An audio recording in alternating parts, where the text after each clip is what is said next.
Delta faces a dilemma that many airlines would love to have: a fleet replacement. But we're not talking about just a few units. It's an entire model. 80 Boeing 717s, none leased, all fully paid off. The problem? Those 80 aircraft are flying without a single issue. In fact, they're more fuel efficient today than they were a decade ago. So why would an airline get rid of 80 paid-off, profit-generating aircraft to replace them with brand new planes that will cost billions and deliver a per-seat revenue margin that's nearly the same? What's the logic behind this? Delta's answering that question right now with a multi-billion-dollar decision. The replacement has already arrived, but is retiring the 717 really cheaper than keeping it in the air? Delta has an answer, and for many, it doesn't seem obvious.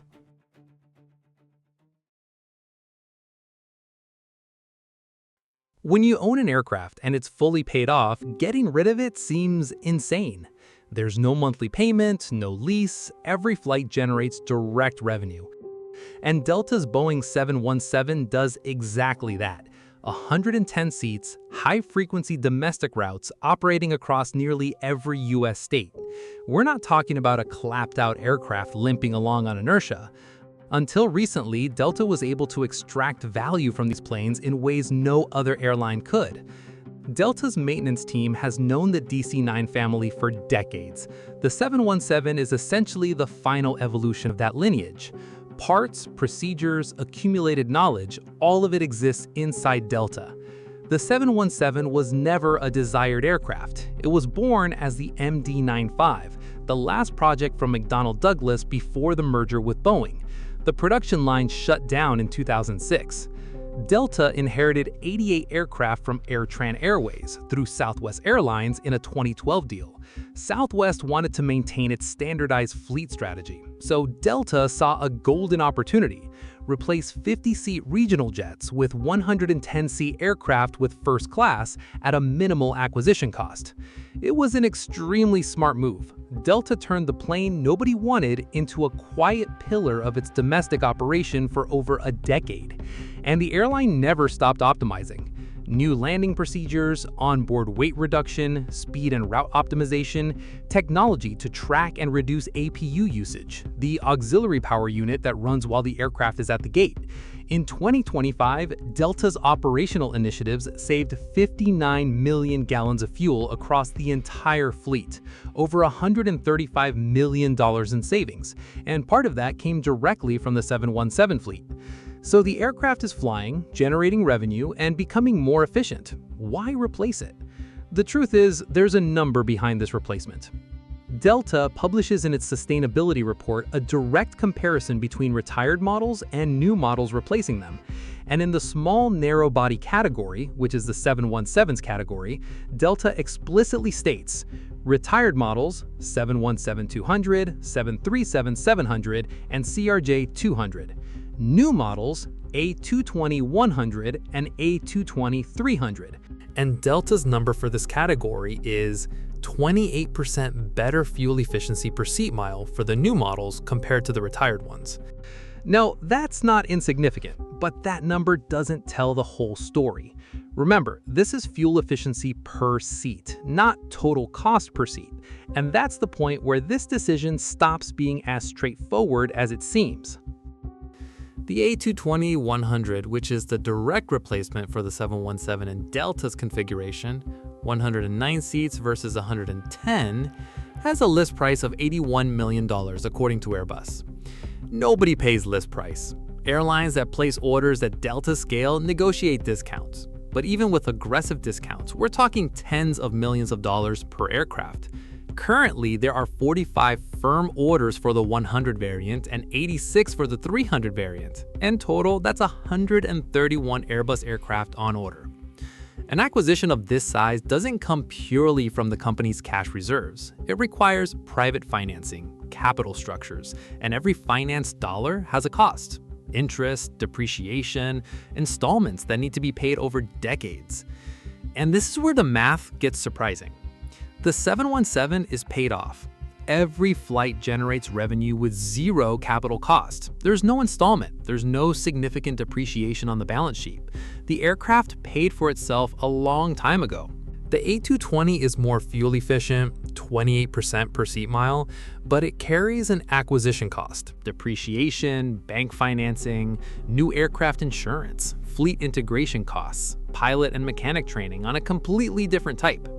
When you add it all up, the fuel savings on one side and the capital cost on the other, the A220's per-seat revenue margin, at least in the first years of operation, won't be dramatically different from the 717's margin. So the question is, if Delta isn't doing this to achieve a much higher per-seat revenue, why is it investing billions? The answer lies in a number that appears in every Delta financial and sustainability report from the last 5 years, and that number is a target. Delta set an official target: improve fleet-wide fuel efficiency by at least 20% by 2035, using 2019 as the baseline year. And in the long run, Delta is aiming for over 40% efficiency gains by 2050, part of the path toward net zero operational emissions. The metric is gallons of fuel consumed per available seat mile. And here's the reality: Delta isn't even close. At the close of 2025, the cumulative improvement was only 6.4% compared to 2019. Delta itself admitted it fell short of the intermediate target of 10% for 2025. The main reason? Supply chain problems and the aerospace industry delayed deliveries of new aircraft. In other words, between now and 2035, Delta still needs to nearly triple its cumulative gains, from 6.4 to at least 20%, in less than 10 years. How? The answer is a combination of 3 fronts: operational improvements, sustainable aviation fuel, and guess what the last one is? Exactly, fleet renewal. Now, which of the 3 moves the needle the fastest? Delta has already shown what operational improvements can achieve. Every single minute of reduced APU runtime across Delta's entire operation represents approximately 1.2 million gallons of fuel saved per year. A new certification with Boeing for a lower flap setting in certain landing scenarios.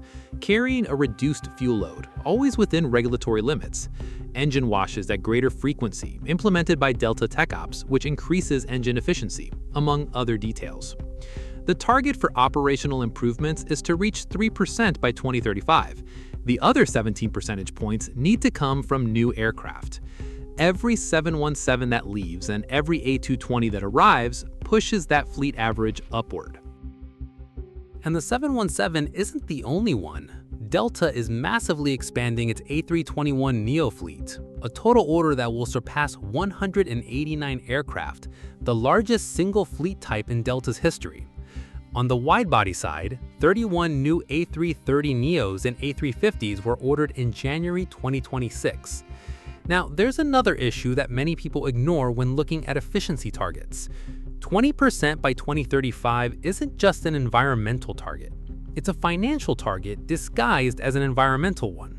With one of the largest fleets in the world, pursuing fuel efficiency is more about operational cost than environmental goals. And fuel is not a stable variable. Jet fuel prices fluctuate with geopolitics, conflicts, supply chains, and speculation. In years when fuel is expensive, the difference between a legacy generation fleet and a new generation fleet can be the difference between profit and loss on certain routes. A more efficient fleet is insurance against that volatility. And that's why the 717, as well as it works today, doesn't survive this equation over a 10-year horizon. And the 717 is just the beginning. In an official report published in 2025, Delta currently operates around 113 Boeing 757s, 97 of the 200 variant, and 16 300s. The average age exceeds 28 years. And on the wide-body side, the airline still flies 37 767-300ERs with an average age of 28 years, plus 21 767-400ERs averaging 27. All of these types are being systematically retired between 2026 and 2030. A single 767 retired in April 2026. Registration N171DN had 36 years of service, over 151,000 flight hours, and nearly 23,000 pressurization cycles. The replacement is already on order. 30 firm Boeing 787-10s with options for 30 more, with deliveries starting in 2031.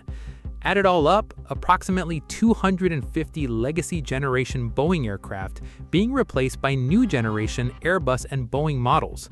It's one of the largest fleet transformations underway in global commercial aviation, and every legacy aircraft that leaves is one more step toward that 20%. The real story of the 717 isn't about a broken aircraft being replaced by a new one. It's about an airline that discovered that sometimes the most expensive thing you can do is keep flying the plane that's already paid off. Every hour a 717 flies is an hour Delta is further from its 20% target, and every A220 that enters the fleet is a step in that direction. The question was never whether Delta should replace the 717. The question was always, when does keeping a paid-off asset become more expensive than investing in a new one? And Delta's answer, with billions of dollars on the table, it seems like time is running out.